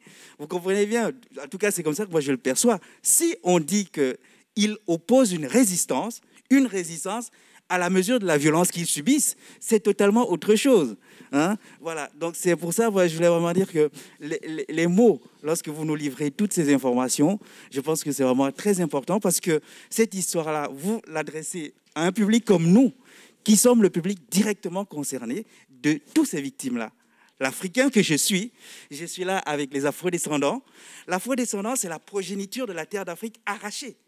Arrachée. Moi, je suis en train de faire un direct. Vous savez comment, pour quelqu'un, comment on décrit ce qui se passe? Eh bien, dans mon direct, j'ai décrit hommage mémoriel aux victimes razziées, déportées et réduites en esclavage. C'est comme ça que nous, en tout cas, on vit ce qui s'est passé. C'est-à-dire que ils n'étaient pas esclaves quand ils sont en Afrique. C'est des êtres libres. C'est des êtres statutairement libres dans des sociétés qui sont organisées, structurées et libres. Ils sont razziés. C'est le premier acte. C'est l'acte d'engagement d'agression, razzié, déporté, le deuxième acte d'agression, et réduit en esclavage. Voilà. Et donc, c'était pour dire ça. Merci. Alors, juste pour revenir sur les massacres de Dessalines de 1804, il faut bien imaginer une chose. Hein, c'est un choix qui est évidemment purement politique de la part de Dessalines. On a très peu de documents, évidemment, sur les discussions qu'il aurait pu avoir avec le pouvoir. Là, ces massacres-là, évidemment, sont bien sûr un héritage par rapport à l'ancienne société esclavagiste, à la guerre évidemment qui a touché le territoire de Saint-Domingue, parce que je rappelle que c'est quand même un territoire qui va connaître des conflits armés de 1791 jusqu'à novembre 1803. Mais pour autant, le nouvel État haïtien est toujours en guerre, parce que potentiellement, les Français peuvent revenir. D'ailleurs, en 1805, Dessalines pense que l'escadre française qui arrive aux Antilles, c'est pour la reconquête. Le massacre, la particularité de ce massacre, c'est que ça concerne des civils. Alors comment on sait? Parce qu'il y a des gens qui ont été des rescapés, qui sont passés notamment aux États-Unis, qui ont été repris dans les réseaux des migrants colons qui avaient fui pendant la Révolution. Et ce qui est intéressant dans les papiers qu'on a retrouvés, d'ailleurs je vous invite à lire justement ce que Vincent Cousseau a retrouvé il y a quelques années, donc un autre historien, justement sur ces manuscrits. Ce qui est intéressant quand on regarde, c'est qu'il y a une solidarité d'anciennes personnes qui étaient donc esclaves, qui refusent d'obéir les ordres de Dessalines, même dans son armée. C'est-à-dire qu'il y a des Haïtiens qui vont refuser de participer à ces massacres. Pourquoi? Parce que pour eux, ils ne comprennent plus. Ils avaient combattu les troupes de Leclerc et de Rochambeau, mais ces personnes-là n'étaient pas des personnes en uniforme. Il faut bien comprendre que cet événement-là, des massacres, pour Dessalines, c'est forcément un élément politique. Il envoie aussi un message aux colonies françaises. Hein, attention, il envoie un message qu'il est capable, en effet, de... D'ailleurs, il ne va pas tuer tout le monde, parce qu'on a des blancs, comme on dit à l'époque, qui vont rester en Haïti. Mais quand il y a les ordres qui sont donnés, il va y avoir une solidarité humaine, et c'est là que c'est important de le dire aussi au public, c'est qu'il y a des Haïtiens qui ne vont pas obéir aux ordres d'assassinat ou autre, de noyade ou autre. Mais on est dans un contexte d'une violence inouïe, bien sûr. Alors, est-ce que c'est d'un point de vue de résistance, cette fois-ci, les massacres-là de ces civils? Ben justement, ces Haïtiens qui vont, et qui sont des anonymes, hein, ou quelques officiers de l'armée de Dessalines qui vont refuser tout simplement de les massacrer, parce que tout simplement, ils ont connu les souffrances de la guerre, ils ont vu des atrocités, ils en ont peut-être commises aussi, parce que la guerre n'est pas jolie en fait dans les deux sens. Ils ont combattu pour leur liberté, et en fait, ils ne comprenaient pas pourquoi, à ce moment-là, il fallait tuer des personnes, en plus des armées. Donc, il faut bien comprendre qu'en fait, le massacre des Blancs n'est pas aussi... dans les caricatures qui passent, évidemment, l'idée, c'est de faire croire que tous les nouveaux habitants, ces insurgés, c'est des sauvages, sont des gens qui n'ont pas de cœur, vous voyez, ils massacrent les Blancs, etc. Ça, c'est l'idée qu'on veut faire passer. Mais quand l'historien, lui, va travailler sur ces sources, il se rend compte que c'est beaucoup plus complexe. Parce que s'il y a des survivances, c'est qu'à un moment donné, il y a eu une aide quelque part.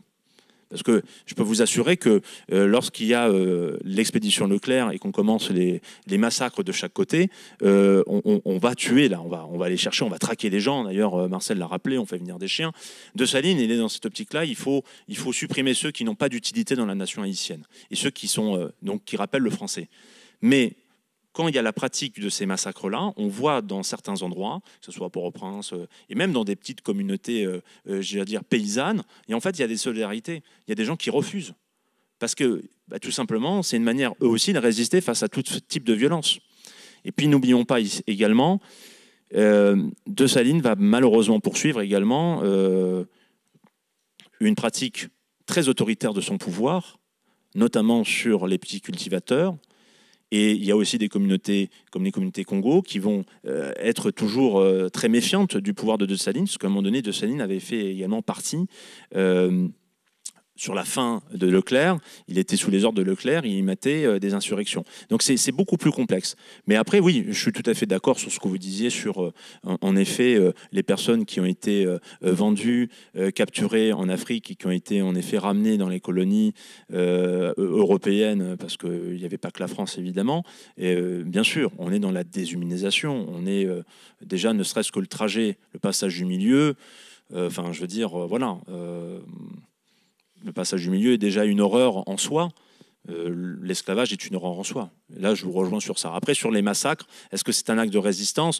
C'est surtout un acte fort politique de la part de Dessalines, mais qui n'est pas partagé par la majorité des Haïtiens. C'est ça qu'il faut, je pense, bien retenir. À l'époque, la plupart des gens pensent que tous les Haïtiens sont des buveurs de sang, des massacreurs. Mais pourquoi? Parce qu'on est aussi dans un discours anti-révolutionnaire. En Martinique, par exemple, vous avez un préfet colonial qui va à un moment donné demander un peu plus de justice pour les esclaves. Il va être traité, par exemple, de buveur de sang, alors que c'est un esclavagiste. Vous voyez, on est tellement resté sur les épisodes révolutionnaires, violents, sanglants, ce qui s'est passé en France et ce qui se passe en Haïti, que forcément, c'est tous des buveurs de sang. Donc ça fait partie du contexte, de l'imaginaire de l'époque qui va circuler pendant très très longtemps. Pendant très très longtemps. Alors, il nous reste en fait quelques petites minutes, donc on va prendre une ou deux interventions. Il faudra être assez bref et synthétique sur vos interventions pour qu'il y ait ensuite une réponse possible de la part des intervenants. De façon assez brève, s'il vous plaît. Donc, je m'appelle Guy Magin. J'avais une question à poser à Marcel Dorigny, bien sûr. Là, qui est relativement simple. Apparemment, la grande catastrophe que représente la traite, c'est surtout, je ne veux pas diminuer la traite arabo-musulmane, mais c'est surtout la traite atlantique. Or, la traite atlantique, oui. Or, elle commence à São Tomé e Príncipe. Là, le premier navire qui part de la côte africaine, c'est pour en fait amener des esclaves pour des plantations de canne. Là. Et en même temps, le prix Nobel de littérature 2020, là, Les Murray, là, a écrit un poème qui s'appelle Le sucre haut, où il dit qu'en fin de compte, le jour où on a cessé l'humanité, l'Europe, a cessé de se contenter du miel et a voulu en fait industrialiser le sucre, à ce moment-là, ça a précipité, ça a amplifié, précipité et rendu systématique la traite atlantique. Donc, moi, je suis marxiste d'origine, et donc ma question est relativement simple.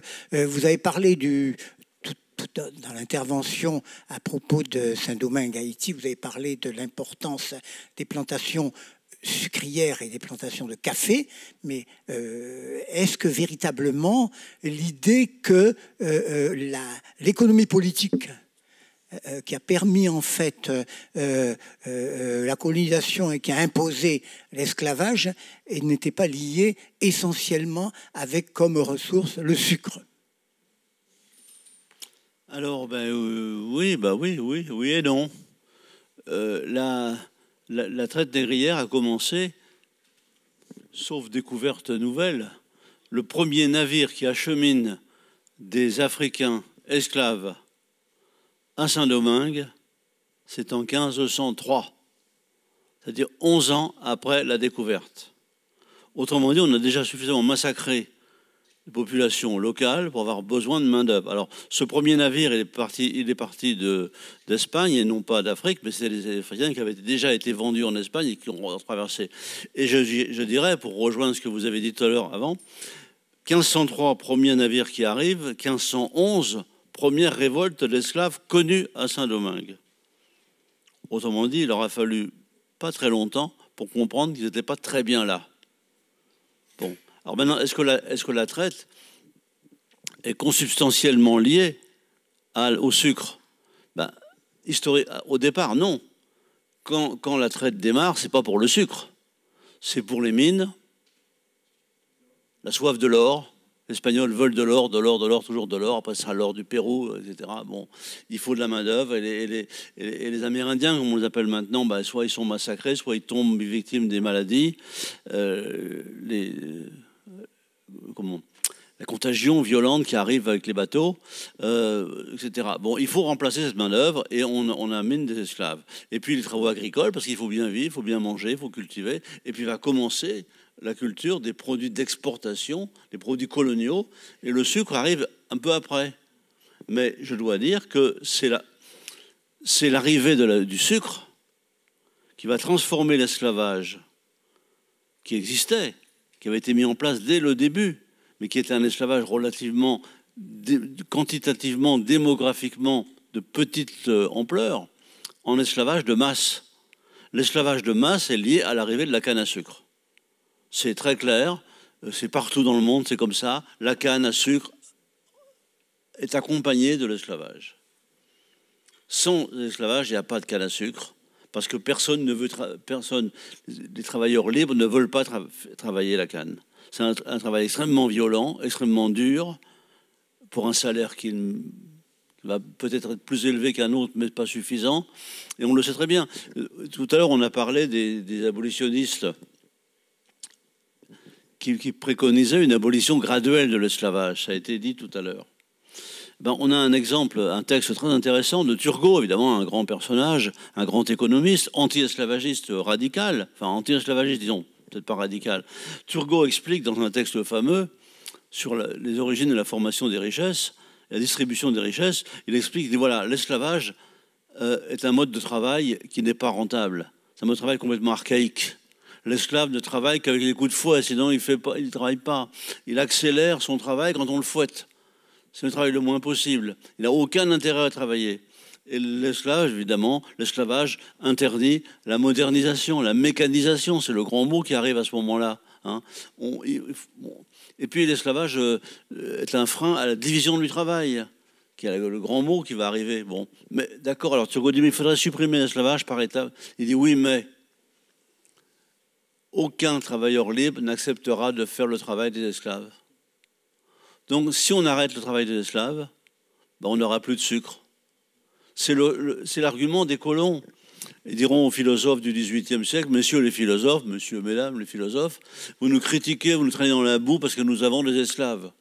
Mais vous mangez du café, vous buvez du café, vous mangez du sucre. Si vous n'avez plus d'esclaves, vous n'aurez plus de sucre. C'est l'argument qui est toujours là. Toujours là. Et comment ça s'est terminé? Avec l'abolition de l'esclavage. À Saint-Domingue, d'abord, on a fait disparaître la plantation sucrière. Je rappelle qu'en 1835-40, la production de sucre à Saint-Domingue en Haïti est tombée à zéro. On a les chiffres. Hein, ça a été remplacé par la petite propriété paysanne. Dans les petites Antilles, françaises comme anglaises, la production sucrière a continué. Pourquoi? Parce qu'on a remplacé les esclaves par les engagés. L'engagisme a été un substitut à l'esclavage. Je rappelle que dans les colonies anglaises, l'engagisme a duré jusqu'en 1917. Dans les colonies françaises, jusqu'en 1892. C'est-à-dire en pleine Première Guerre mondiale, les Anglais ont encore les moyens d'amener des engagés de l'Inde pour travailler à la Jamaïque ou dans d'autres territoires britanniques ou anciennement britanniques.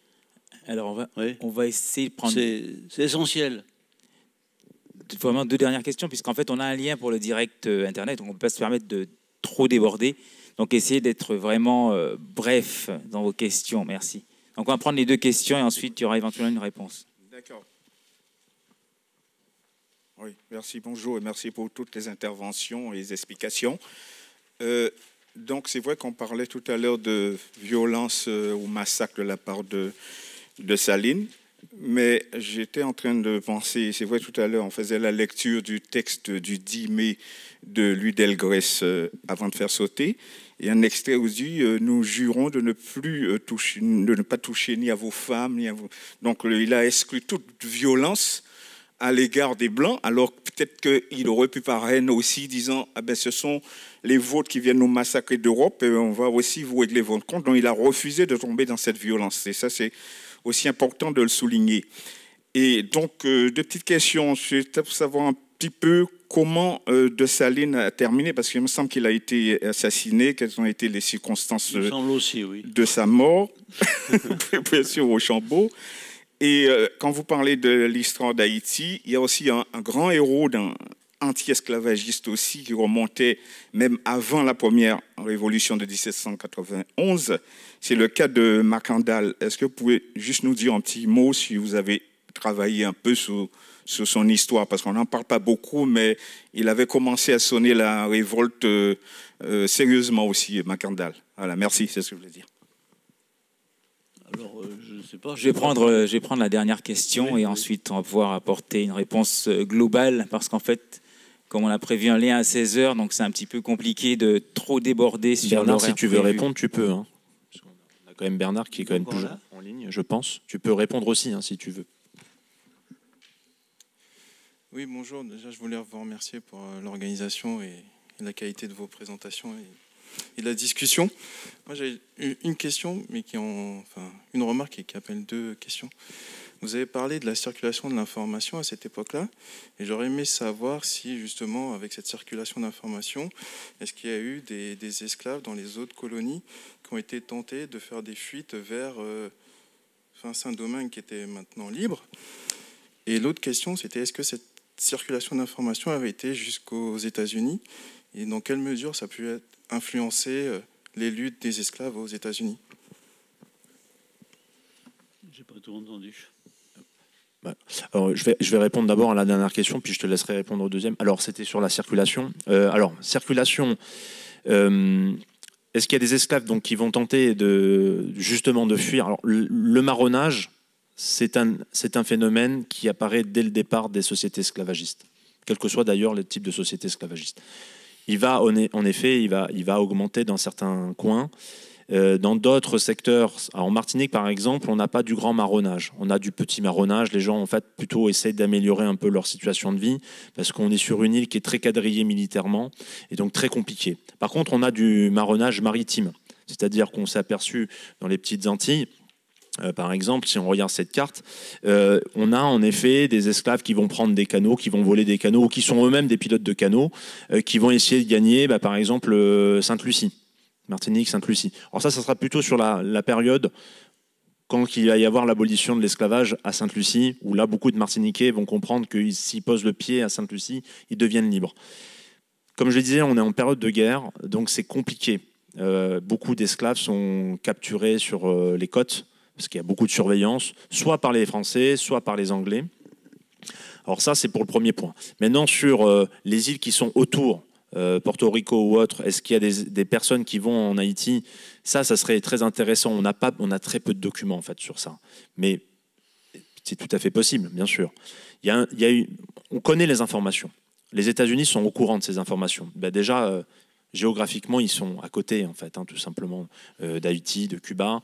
Le fait également que les communautés françaises qui sont à Cuba, qui vont devoir à un moment donné quitter Cuba quand il va y avoir la conquête espagnole par Napoléon, le pouvoir cubain va décider, le pouvoir espagnol à Cuba va décider d'expulser tous les migrants français. Donc beaucoup vont aller aux États-Unis, notamment dans les États du Sud, où ils vont ramener leurs esclaves également, qui ont connu la première partie de la Révolution à Saint-Domingue. Donc oui, bien sûr, il y a des grandes révoltes au sud, dans les États du Sud des États-Unis en 1811, où justement certains font des références à Haïti. Donc bien sûr, on est dans un monde, comme je vous le dis, en fait, le sujet qui est tabou chez les planteurs, c'est Haïti ou Saint-Domingue. C'est le sujet tabou. Chez les Français, c'est encore plus tabou, parce qu'en plus, ça serait reconnaître qu'on a perdu face à une population d'anciens esclaves. Ça, il faut imaginer. Hein. On est quand même sur des mécanismes d'élite qui partent du principe qu'ils ont une capacité intellectuelle. C'est pour ça aussi qu'on commence à avoir des arguments où on commence à construire des races humaines, où on est en train d'expliquer qu'il y a des races qui sont inférieures intellectuellement. D'ailleurs, dans les arguments qu'on trouve dans les livres de l'époque, on explique que grâce à l'esclavage, on humanise. On humanise. Enfin, on est vraiment dans la construction d'un discours qui va façonner le racisme colonial jusqu'au XXe siècle. 21e avec les legs. Donc oui, ça circule. Oui, ça donne envie. Toujours, n'oublions pas une chose, prendre les armes dans un système d'une violence inouïe, c'est compliqué. Pourquoi ? Parce que sur les plantations, en général, les esclaves ne sont pas tous solidaires entre eux. Il y a un tel règne de division sur une plantation entre le créole, celui qui est né sur place, celui qui serait arrivé de la traite, même illégal, le bossal, ou bien ceux qui ont un peu plus de pouvoir, celui qui serait commandeur, ou celui qui travaillerait dans la raffinerie, qui est différent de celui qui travaille dans les champs, qui est mal vu. En fait, le système esclavagiste est un système évidemment perfide. Donc c'est pour ça qu'on n'arrive pas à avoir de grandes révoltes qui vont réussir à fonctionner. Mais il y a des contre-exemples historiques. Haïti, le contre-exemple historique, évidemment, parce que ça a réussi. La Jamaïque, je rappelle que la Jamaïque, ils sont les guerres des marrons, ça a commencé au milieu du XVIIIe siècle. D'ailleurs, ça continue pendant la période. Le pouvoir britannique a peur que la Jamaïque se transforme en une deuxième Haïti. Maintenant, est-ce que Haïti a tenté de faire des connexions avec les grands chefs marrons en Jamaïque? Ça, on n'a pas retrouvé les sources. Ça me paraît compliqué parce qu'il y avait aussi toujours sur la circulation des mers beaucoup de surveillance de ce qui sortait de l'ancienne colonie de Saint-Domingue, qui est donc Haïti. Je laisse répondre peut-être. Je voudrais vous rappeler que dans les années 1830-1840, il y aura un mouvement de migration de Noirs américains des États-Unis vers Haïti. Alors c'est vrai, ce n'étaient pas des esclaves, c'était des Noirs libres, des affranchis, qui arrivaient tout à fait légalement aux États-Unis, qui ont été accueillis généralement bien et très bien.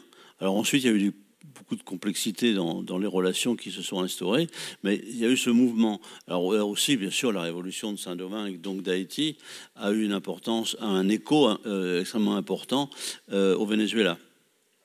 Là, il y a un travail qui a été fait il y a quelques années par un collègue franco-vénézuélien, on va dire, qui est publié d'ailleurs, qui montre bien l'impact de la révolution haïtienne sur le Venezuela, qui était quand même tout très proche géographiquement. Donc il y a eu un impact. Alors ça n'a pas révolutionné l'ensemble de la Caraïbe, c'est sûr. C'est sûr que tout a été fait pour circonscrire l'indépendance d'Haïti, faire une sorte de blocus pour que les idées ne circulent pas, ou le moins possible. Alors pour parler, je ne me souviens plus qui a parlé tout à l'heure de Macandal, pardon, là-bas. Oui, Macandal, les historiens le connaissent bien, évidemment. Macandal fait partie de toute une mythologie de la résistance à l'esclavage haïtienne et au-delà. Macandal, aujourd'hui, si vous allez en Haïti, enfin, je parle sous la tutelle de Florence, qui est au premier rang, là, en Haïti, dans toute la partie nord, nord d'Haïti, on connaît Macandal. On a rencontré Macandal, on le connaît. Il est présent dans les villages, il est présent dans les mornes, il est présent dans les montagnes. Aujourd'hui, Florence, t'es d'accord? Je vais commencer juste un tout petit mot, je ne vais pas m'attarder, mais j'aimerais que tu dises un mot sur la première constitution d'Haïti, qui mentionne ces esclaves en fuite et qui prévoit de les accueillir et de leur donner la nationalité. Oui, voilà. Montrer l'autre côté, c'est-à-dire que je pense que si ça a été prévu dans la Constitution, c'est probablement que dès cette époque, il y a des arrivées d'esclaves en fuite d'autres îles, d'autres régions, et qu'il a fallu, dans la Constitution, prévoir que ces gens-là, du moment où ils touchent la terre d'Haïti, ils deviennent des hommes. Voilà. Et c'est écrit dans la première Constitution. Je pense que ça ajoute encore de l'eau à votre moulin. Exactement. Et ça correspond aussi, évidemment, à un déficit démographique haïtien considérable. Je me permettrai de vous rappeler quand même 2 chiffres qui donnent aujourd'hui le vertige. À l'indépendance d'Haïti, il y a environ 450 000 habitants sur Haïti d'aujourd'hui, et aujourd'hui 12 millions. faites le calcul. Ce sont des chiffres qui donnent le tournis. Et qui est une des explications des difficultés qu'on connaît à Haïti depuis une trentaine d'années. Pas seulement ça, mais il y a ça. Cette poussée démographique absolument exceptionnelle. Après un déficit considérable, parce que la révolution, les guerres, l'exode, la fuite massive des colons, les massacres, etc., fait que la population avait beaucoup baissé. Bien, on va remercier nos intervenants. Ils ont essayé un petit peu de réduire ce qu'ils avaient prévu à l'origine. Nous avons commencé en retard aussi. Hein, oui, alors. Donc merci beaucoup d'avoir fait cet effort. Merci à Bernard Guénaud aussi qui était avec nous mais en ligne via Zoom. Donc ça a été aussi, je ne sais pas s'il est encore en ligne, mais en tout cas un grand merci à lui pour sa présence. Oui, merci beaucoup. Voilà, oui, j'avais éventuellement quelques mots à rajouter, mais le temps est passé. Ok, on aura l'occasion de faire d'autres événements où on pourra développer un peu plus ce type de sujet. Donc je vous propose qu'on fasse une courte pause avant d'enchaîner sur la table ronde suivante qui était prévue à 16 h. Donc on a un petit décalage qui s'est répercuté. Donc juste une courte pause, le temps d'installer les intervenants suivants. Et donc pour vous, le temps aussi de vous dégourdir un petit peu les jambes. Merci, à tout de suite.